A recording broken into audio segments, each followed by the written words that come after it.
Greetings, salutations, respect and love, everybody. I'm Scott from the Prog Corner, and today we're talking about the brand new album from Nashville's Evership. This is their fourth album, The Uncrowned King Part 2. Obviously, it follows Part 1, which came out last year, and for those of you who are regular viewers of this channel, you know how much I loved that album. In fact, it was my number 2 album of 2021. So how does part 2 fare? Well, let's take a brief look back at Evership, who they are and their history. They are basically a two-piece band with Shane Atkinson playing the drums and keyboards. He does all the songwriting. He's just an absolute compositional genius. I love his stuff. He is joined by the great Bo West, one of the greatest modern prog rock singers you're ever going to want to hear. He's just phenomenal. He hits all the high notes, but he sounds great at every register. And the two guys are just a perfect marriage. On their first album, they had a bunch of different people playing on them. I guess towards the end of the recording, Shane's brother James came back to Nashville, so he is now a big part of the band. Their second album, Evership 2, came out 2 years later in 2018, and it's not quite as good, but this was the start of the Evership lineup that has been in place ever since. Bo and Shane, joined by James, obviously, and then you got John Rose, second guitar player, and Ben Young on bass. So this has been the lineup for the last 3 albums. Evership, the first album, 2016, Evership 2, 2018, and then The Uncrowned King, Part 1 in 2021. Just amazing. It tells the story of these two princes, their twin brothers, and Act 1 is basically setting the scene, introducing you to the characters and the world that we are now living in. And at the end of Act 1, the king dies, sets the stage for all the stuff that's going on in Act 2, which is where we are right now, The Uncrowned King Part 2. Apparently, the younger brother gets on the throne, and that's a problem because, it's got to be the older brother. He's the heir to the throne, right? This is a Harold Bell Wright story from like 1900 something that they've revived as kind of an allegory, similar to John Bunyan's, The Pilgrim's Progress that Neil Morris used for The Similitude of a Dream. And there are a couple of Neil Morris connections here, not only thematically, but also musically. There is not a whole lot of daylight between what the Neil Morris Band is doing and what Evership is doing. There are a lot of differences, though. As similar as they are, they couldn't be any different. Let's start talking about the new album, The Uncrowned King, Act 2. It starts out with The Voice of the Night, which is like got all this atmospheric stuff, and you've got, these synthesizers, and then you get a classical guitar playing, which is really, really cool, really nice, beautiful theme that's being played. I'm guessing that's probably Shane's brother James on the classical guitar there. And then Bo starts singing, and it just sounds great. It's a real short, like little intro, and then the drums kick in, and you hear the guitars grumbling. Something's fixing to happen, and it's the first real song of the album, Missive Pursuits. It's a rocker. It gets your blood flowing. I just saw Iron Maiden, so the beginning of this song started going, and I half expected Bruce Dickinson to start singing, but alas, it's the great Bo West, and I'm just okay with that. There ain't no problem with that. This is such a great song.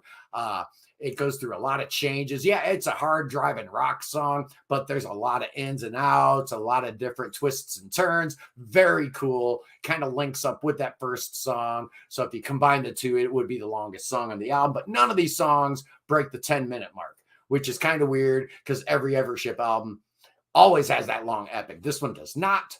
Kind of plays into the whole theme of this album, though, musically, that it is definitely a slight departure in sound from their earlier stuff, and I'm definitely here for it. Absolutely. Next up is The Law of Ages. This starts out really slow. it almost is structured like a power ballad from the 80s or something. Maybe Warrant, could take a stab at some of this stuff. No, this stuff is so much headier and advanced. There's a lot of progressive stuff going on, even in, a radio friendly song like this. And the melodies are just phenomenal. Really great track. Love it. Next up is Coronation. Now, this was the very first single that dropped, a couple months ago. And honestly, I didn't like it. It sounded too simple to me. It was just a basic riff. And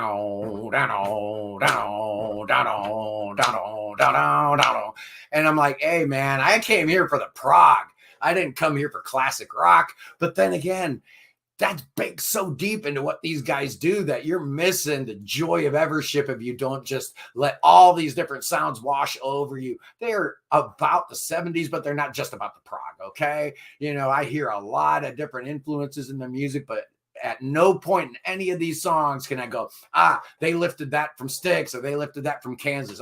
These guys are true originals, and I think a lot of that is because Shane Atkinson did not come from a prog rock background. He came from a band called the Curious Fools. They were kind of like quasi CCM indie band back in the 90s. I actually bought their first CDs, so I kind of know who they were. But he brings all these different elements into Evership's music, so it's not just the straight pastiche of one band or a couple bands. It's a whole bunch of stuff I'm hearing, and I love that.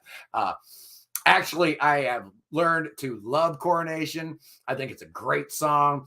I love how energetic it is, and the melodies are really good. Yeah, it's a basic song structure, and the bones are there, but they're strong. It's good. Next up is probably the biggest surprise on this album, song called The Voice of the New Day, and it's not Bo West singing here, ladies and gentlemen. It's the great Michael Sadler from Saga takes a turn, and I've always kind of felt Michael Sadler's voice was a little similar to Dennis DeYoung's. So when this song hits up, I'm like, wow, this totally sounds like Styx. And I am really happy about it because it's just great.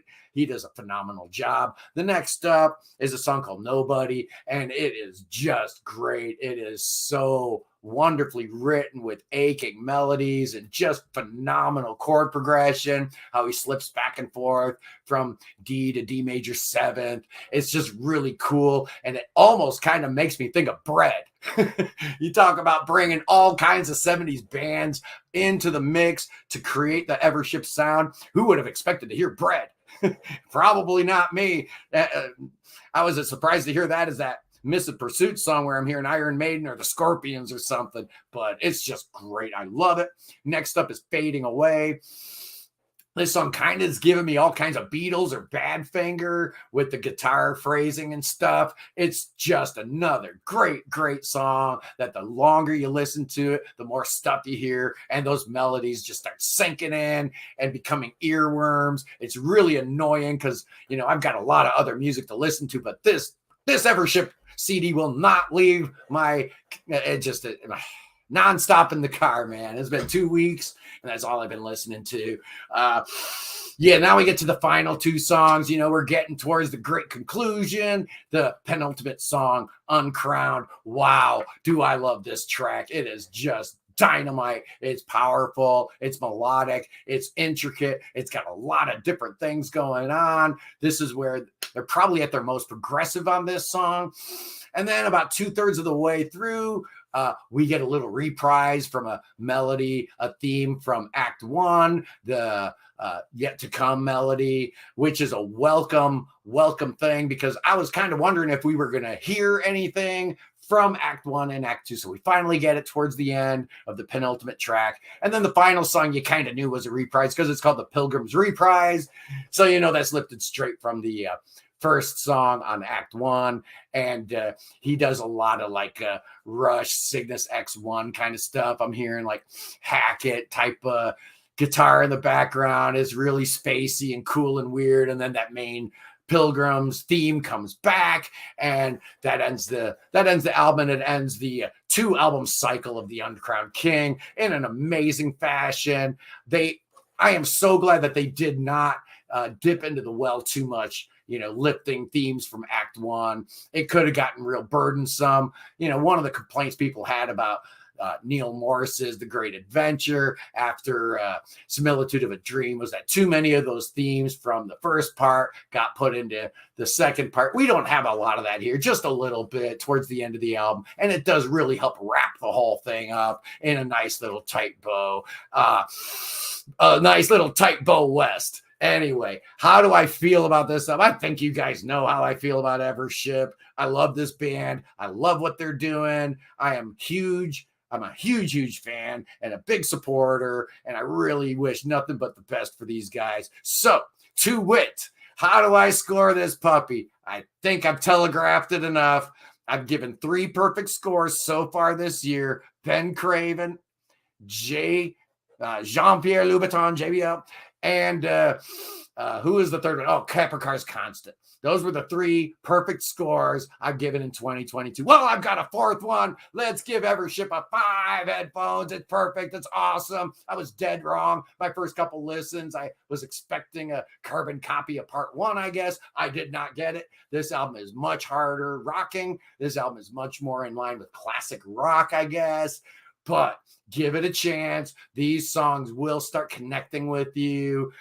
It's not hardcore prog where, you've got a million different fiddly bits and long instrumental sections. None of these songs break the 10-minute mark. So they're going for something a little bit different on this album. I wasn't quite prepared for it, but by like the 3rd or 4th spin, I just couldn't take this thing out of the CD player in my car. It's ridiculous. So I'm giving it a perfect score. I love it. I love you guys. That's Evership, the Uncrowned King, Part 2, 5 headphones. You heard it here first. It drops October 14th.